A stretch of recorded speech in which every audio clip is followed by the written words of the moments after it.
రాధాదేవి గారు. ఎస్. అమ్మా, హాని చేసిన వాడికి ప్రాణదానం చేసిన తల్లి నమస్కారం. మీ మేలు జన్మజన్మలకి మర్చిపోలేను. మీ రుణం ఎప్పటికీ తీర్చుకోలేను. కోర్టులోనే మీ కాళ్లకు మొక్కాలనుకున్నాను, భయం వేసింది. లేవండి ప్లీజ్, లేవండి. ఒక మనిషిగా నా ధర్మం నేను చేశాను, మీరంతగా పొగడాల్సిందేమీ లేదు. నిన్న టీవీలో అబ్బాయి రోయ్ గడ్డం గీసుకున్నాడు. నమస్కారం అమ్మా.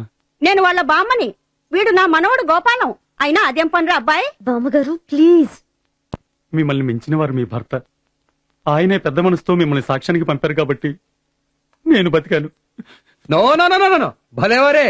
It's all right, it's all right. వస్తానమ్మా. వస్తాను మామగారు.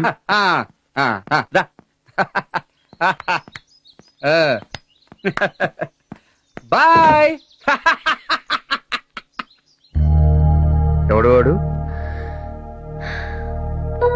అంతా విని ఎవడంటారేమిటండి? బాగానే ఉన్నాడే స్టైల్ గా, సినిమా హీరోలా, అందగాడు, పైగా బుద్ధిమంతుడు. పాపం నాకు కూడా మొక్కాడు. ఎవడు అంటే వాడి పేరు, అడ్రస్, అందం చందం అడగడం కాదు, వాడి కథేమిటి అని, వాడు నీకేమిటి అని. నాకేమిటంటే విన్నారుగా, ఒక మనిషి, ఒక ముద్దాయి. ఒక మనిషి, ఒక ముద్దాయి, ఒక రేపిస్టు. అట్టివాడిని నువ్వు రక్షించావు. ఎందుకు? ఎందుకని అంటే మాట కట్టురాకు. నాకు వీడి సంగతి ఇంతకు ముందే ఎందుకు చెప్పలేదు?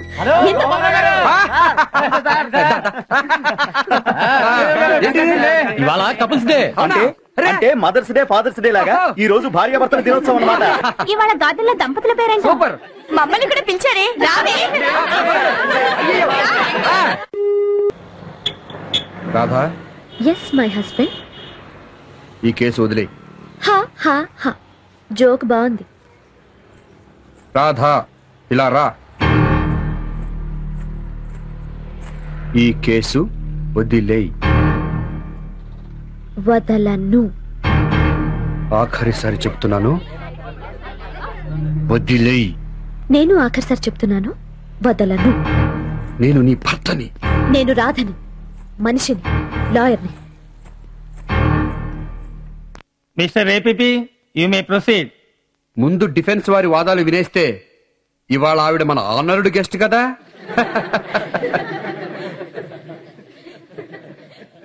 నీకు మీ ఆయన మీద అనుమానం ఎప్పటి నుంచి కలిగింది? నన్ను చీటికి మాటికి కొట్టడం మానేశారండి. అప్పట్నుంచి ఆడదున్నపోతా, పిప్పళ్ళ బస్తా అని తిట్టడం మానేశారండి. అగో అప్పట్నుంచి. ఆ పైన రోజు మల్లెపూలు, పకోడీలు తెచ్చిచ్చారండి. అప్పట్నుంచండి సావిట్లో బొగ్గుతో ఇల్లు బొమ్మ గీసి, నీకోసం ఇల్లు కడుతున్నాను, డబ్బు కావాలి కదా అని తాకట్టు కోసం ఒక్కొక్కటి నగలు తీసుకున్నారండి. అప్పట్నుంచండి. ఆనాడు, ఆ దుర్ఘటన జరిగిన నాడు ఏం జరిగిందో వివరంగా చెప్పండి. ట్యాక్సుల జమాబందీ ఉంది, ఇల్లు గోడౌను సోదాలు చేస్తారు, నువ్వు పిల్లలు కొన్నాళ్లు పుట్టింటికెళ్ళు అని రైలెక్కించాడండి. ట్యాక్సోళ్ళొస్తే నాకేం ఇబ్బంది అన్నా వినిపించుకోలే. రైలు కదిలేయాలా, కొత్తింటి కోసం కొరియా సిమెంట్ బస్తాలొస్తాయని చెప్పి నా కాసుల పేరు తీసుకున్నాడండి. మీరిచ్చారా, ఆయన తీసుకున్నారా? ఏదైతేనే తేడా ఉందిగా. బావగాడి ముద్దులా. చెప్పండి, మీరిచ్చారా, ఆయన తీసుకున్నారా? ఇప్పించుకున్నారండి. ఐ మీన్ ఇర్రెలెవెంట్, అసందర్భపు వివరాలు. మిస్టర్ ఏపీపీ, సందర్భ శుద్ధిని కోర్టు వారు నిర్ణయిస్తారు. తర్వాత కాసుల పేరు ఇలా చేతలు పడింది అంతే. రైలు కదలనే లేదు. అంతలోనే ఎల్లొత్తానంటూ లగెత్తుకెళ్ళిపోయాడండి. అప్పుడు అర్థమైంది, అనుమానం వేసింది. ఏమని? పుట్టిల్లు కాదు, నా బొందా కాదు, 10 నాళ్లు నా పీడ వదిలించుకుని దాంతో కులకడానికి ఎత్తు అనిపించింది. అంతే, నేను రైలు దిగేశాను. దిగిపోవటం ఆయన చూశాడా? అక్కడుంటే కదా ఆ ఆగమేఘాల మీద ఎగిరెళ్ళిపోయాడు దానికాడికి. అక్కడికేనని మీకెలా తెలుసు? ఆడికెళ్ళి కళ్ళారా విన్నాను, చూశాను కాబట్టి. ఏం విన్నారు, ఏం చూశారు? ఏముంటుంది, ఇంగ్లీష్ లో చిట్ ఫండ్ కండిషన్లన్నీ తెలుగులో చెప్తుంటుంది ఆవిడ. దానికి ఒళ్ళో కూర్చొని మరీ వినాలా? అంటే ఆయనకి చెవుడు పాపం, పైగా చీకటి కూడాను. అవును. ఐ మీన్ నేను చెప్పేది. ముద్దాయి చెప్పేది చెప్పనివ్వండి. చెప్పండి, మీరేం విన్నారు, ఏం చూశారు? నీ ముక్కు నాది, నా మూతి నీది, ఈ ముద్దు నాది అనంటూ పంచుకుంటూ ఊహు గిలగలాడిపోతున్నారండి. అప్పుడు మీరేం చేశారు? ఏం చేసింది? కత్తి తీసి పొడిచి చంపబోయింది. దారుణం, ఘోరం. ఆ స్థితిలో ఎవరైనా అలాగే చేస్తారు. అలా చేయడం తప్పు కాదా, నేరం కాదా? ఒక్కవేళ వాళ్ళది తప్పే అయినా చంపేయడమేనా? నువ్వేమన్నా కోర్టువా, పోలీసువా, మిలిటరీవా? యువర్ ఆనర్, ఒక్క క్షణం నేను చెప్పేది మనసు పెట్టి వినండి. ప్రాసిక్యూటర్ గారు ఒకవేళ తప్పే అయినా అని తేలిగ్గా అంటున్నారు. ఒక్క క్షణం మధురవాణి గారిని పురుషుడిగా ఊహించండి.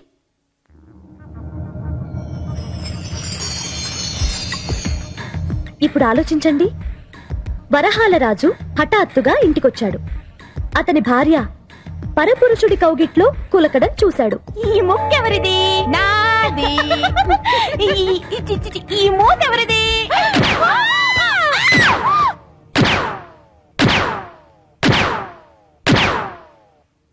ఆ భర్త వాళ్ళని చూసి అక్కడికక్కడే కొట్టి చంపుతాడా, లేక ప్లీజ్ కంటిన్యూ, మీరు ముద్దులాడుకోండి అని చెప్పి పోలీసుల కోసం వెళ్తాడా? మగాడు చంపితే ఆవేశము, ఆడది చేస్తే హత్యానా? నాన్సెన్స్! ఇవన్నీ అబద్ధాలు. ఆ రాజుగారు కల్పిస్తున్న కట్టుకథలు. ఆవిడ కసికొద్ది కత్తితో పొడిచి హత్య చేయబోయింది. కత్తి కాదయ్యా మగడా, ఎత్తి కుద్దేశానంటే నీకు కాదు. నా మొగుడిని నేనే చంపుకుంటానా?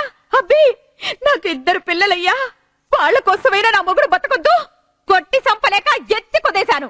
నువ్వు అరి చచ్చినా నేను నమ్మను. చెట్టంత మనిషిని ఎత్తి కుదయడం ఇంపాసిబుల్, అసాధ్యం.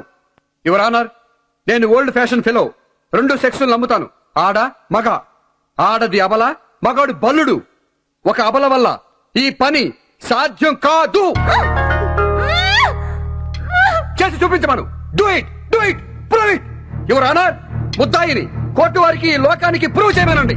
ఆవిడే కనుక అలా మనిషిని ఎత్తగలదంటే నేను ఈ కేసు వదిలేస్తాను. ఆవిడ నిర్దోషిని ఒప్పుకో.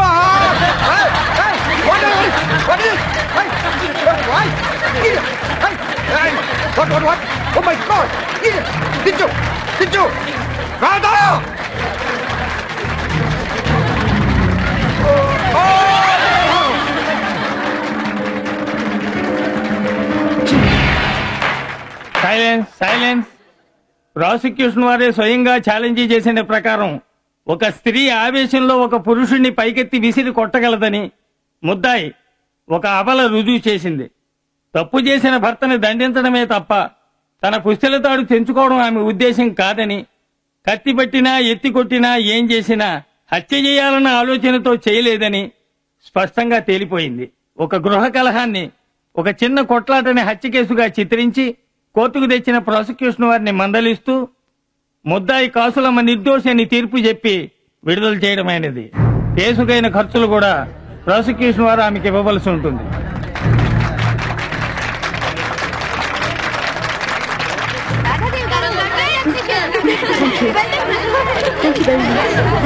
Thank